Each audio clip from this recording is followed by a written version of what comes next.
Muy buenas amigos, hoy os vamos a hablar de los nuevos problemas de empleo que afectan a China. Eso es, algunos se deben a la pandemia, pero ya veréis que son un poco diferentes a lo que entendemos por problemas de trabajo en España, por ejemplo. Como podéis apreciar, por fin hemos vuelto al centro. Ayer también estuvimos, aunque había muy poquita gente, pero hoy sábado ya se nota bastante más ambiente. Yo la verdad es que pensaba que hoy habría menos gente porque hace nada que hemos salido de la situación de riesgo. El último barrio confinado que quedaba aquí en Changsha lo liberaron hace un par de días y ellos sí que tuvieron fiesta, no como nosotros. De todos modos, yo creo que muchos se están absteniendo de salir por si las moscas. Ayer fue la primera vez que le pusimos mascarilla al bebé y al principio bien, pero luego no hubo manera. De momento parece que no le ha gustado demasiado la experiencia, pero es lo que hay, ahora hay que ponérsela. Como llevamos ya 2 semanas sin nuevos casos, podemos andar libremente por la ciudad e incluso ir a otras partes del país. Pero al entrar en muchos espacios tenemos que escanear un código conectado a su vez a nuestro código de salud. Eso hace que aparezca en nuestro móvil y a veces nos piden que lo enseñemos, pero en muchos casos es más bien un trámite. Porque lo realmente importante es que nuestra estancia o nuestro paso queda registrado. O sea, es como una especie de rastreo de prevención por si tenemos más brotes, porque de esa manera sería muy fácil saber si hemos coincidido con casos confirmados. Lo normal, viendo lo que ha pasado en otras ocasiones, es que una vez que se relaje la situación levanten estas medidas, pero ya veremos lo que pasa, porque ahora mismo hay COVID para rato. Pese a todo, en Shanghai la cosa parece que empieza a mejorar, no solo en cuanto a los suministros, sino también en lo relativo a los propios casos. La cantidad total que se registra cada día ya no aumenta al mismo ritmo, aunque es verdad que han crecido los casos confirmados. Y también hay 13 personas en estado muy grave, todas ellas no vacunadas, y entre ellas un joven de 30 años. O sea, es posible que en los próximos días se anuncien fallecimientos, pero ya no tenemos ese crecimiento de casos tan preocupante. Insistimos, porque mucha gente os está desinformando sobre ello, que la situación de Shanghai se debe precisamente a que no aplicaron la política de 0 casos como es habitual y probaron otros protocolos más flexibles. Mientras tanto, en el noreste, donde sí aplicaron esas políticas, pero con graves fallos de gestión que se pagaron con la destitución del alcalde de Jilin, acaban de anunciar que la situación ya está bajo control. Bueno, vamos al subterráneo un rato porque aquí en la calle hay mucho ruido y además hace bastante frío. Han bajado las temperaturas de una manera espantosa. Aquí se está mucho más a gusto, hace por lo menos 10 grados más. Vale, vamos al tema de hoy, el tema del empleo. A ver, Lele, cuéntanos un poco. Hace unos días en las redes sociales ha habido un artículo que ha pegado un poco fuerte sobre este tema, ¿no? Eso es. Es una publicación de China News Weekly que trata diferentes aspectos dentro de este tema y nos ha parecido muy interesante. Ya sé que esta vez no he hablado mucho, pero es porque en la calle me pongo muy nerviosa.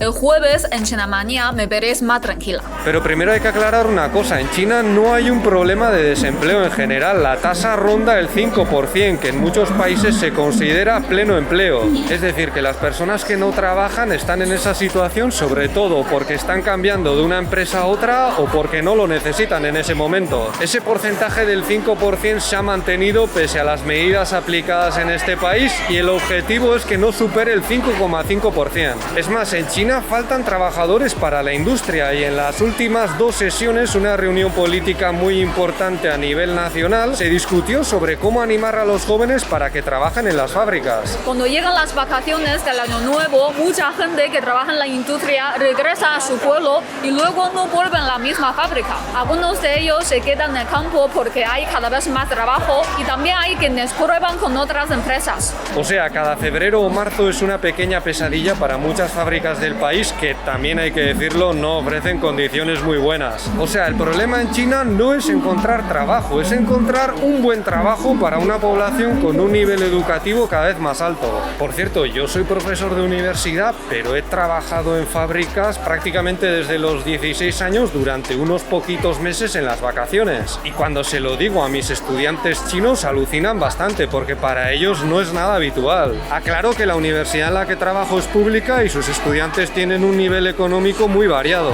En China legalmente se puede trabajar desde los 16 años, pero no ocurre tanto como muchos piensan desde el extranjero. O sea que, como hemos dicho antes, los políticos pueden estar intentando motivar a los jóvenes para que vayan a las fábricas, pero pero desde nuestro punto de vista lo tienen bastante complicado, a menos que les empiecen a ofrecer mejores sueldos y menos horas de trabajo. Por ejemplo, mi mayor salario en España fue el que cobré de la fundición de mi pueblo. Eran más de 2.000 eurazos en el año 2008, aunque trabajábamos a correturnos biológico, que era una locura. Y yo creo que en China también, si ofreces ese tipo de empleo a muchos jóvenes, a lo mejor les convencería, al menos para una temporada. En la familia de Lela hay miembros que han trabajado toda su vida en fábricas y lo que cuentan no es muy bonito. Pero hablamos sobre todo de empresas privadas. En las fábricas estatales la cosa es diferente. En ese caso, en general, los salarios y las condiciones son bastante mejores. El abuelo de Lele trabajó desde siempre en una de ellas y tiene una buena jubilación. Además, en algunos sectores ha habido cambios importantes. Por ejemplo, la reforma educativa de verano pasado, que tenía como objetivo reducir la carga y la presión de los estudiantes, hizo que muchas academias privadas que daban clases de refuerzo de inglés o matemáticas cerraran. Y ahí, según muchos medios chinos, ha podido haber hasta 10 millones de personas teniendo que cambiar su trabajo. Por ejemplo, Xin Dongfang, una de las academias de idiomas más famosas de China, ha despedido a 60.000 empleados. Hace cosa de un mes también se rumoreó de forma bastante intensa en las redes sociales que los gigantes de las nuevas tecnologías, Alibaba y Tencent, iban a despedir a más de 50.000 personas. Aunque luego la administración del ciberespacio de China aclaró que las empresas de este sector en su conjunto siguen contratando a más gente de la que despiden. Desde julio del año pasado hasta marzo de este año se fueron 216.800 personas y contrataron a 295.900. O sea, aumentaron sus filas en 79.100 empleados, aunque no sabemos si es mucho o poco en comparación con los años previos. Desde el punto de vista sociológico también importa la percepción de la gente y lo que vemos aquí es que hay cierta tendencia a la preocupación, aunque luego los datos no sean tan alarmantes. Por cierto, ya sabéis que el gobierno ha puesto ciertas limitaciones a esas empresas, como por ejemplo con la salida a bolsa de una de las ramas de Alibaba o con la limitación de las horas de juego online para los menores. Y parece que desde el punto de vista de quienes planifican la economía de este país, no es un sector que contribuye tanto como algunos piensan al desarrollo de la ciencia, la tecnología y las fuerzas productivas en general. Al mismo tiempo, con las críticas a las jornadas 996, que consisten en trabajar de 9 de la mañana a 9 de la noche 6 días a la semana, es posible que esas empresas hayan tenido que contratar algo más de gente, no lo sabemos. Pero claro, al mismo tiempo se comenta que en esos casos los salarios son más reducidos. O sea, a lo mejor ha servido para combatir la bajada de ritmo en la creación de empleo, pero si los nuevos trabajos no son tan atractivos, pues ya me dirás.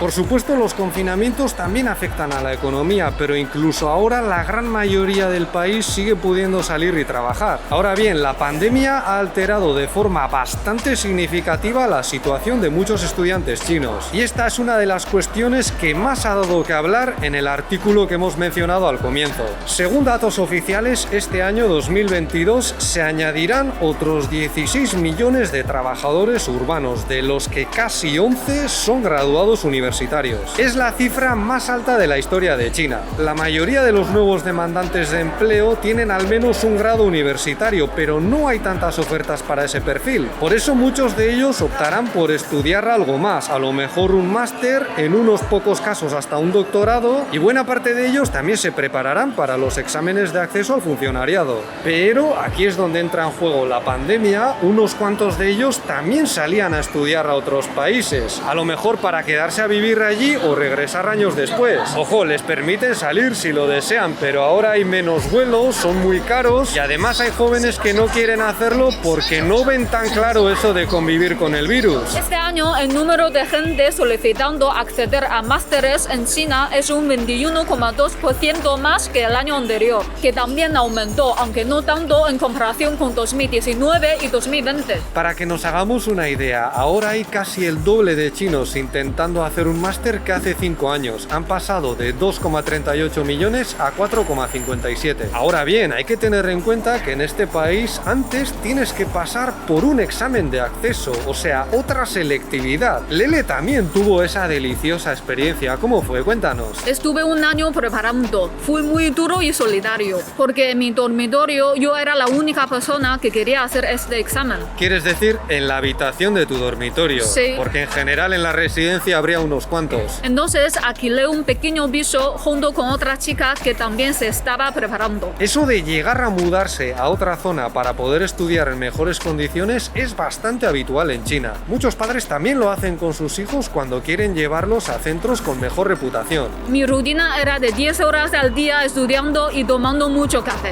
Y por curiosidad, mientras tanto, ¿trabajabas? No, ¿Y tu compañera?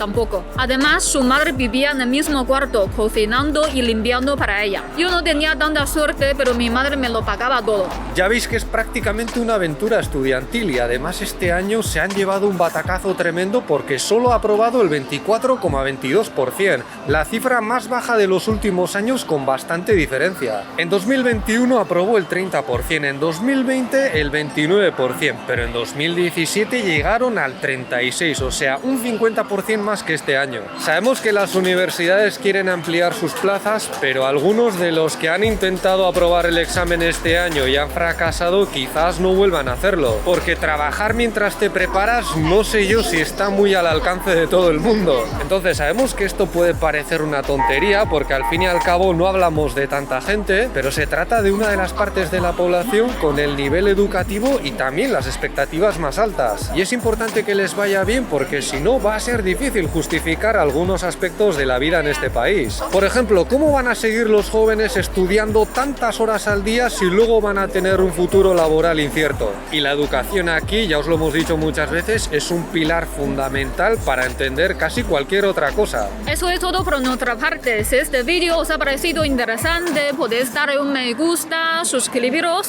o ayudarnos con Patreon, donde tenéis más contenido como directos y mis clases de mandarín. Muchas gracias por vuestra atención y hasta la próxima. ¡Hasta luego!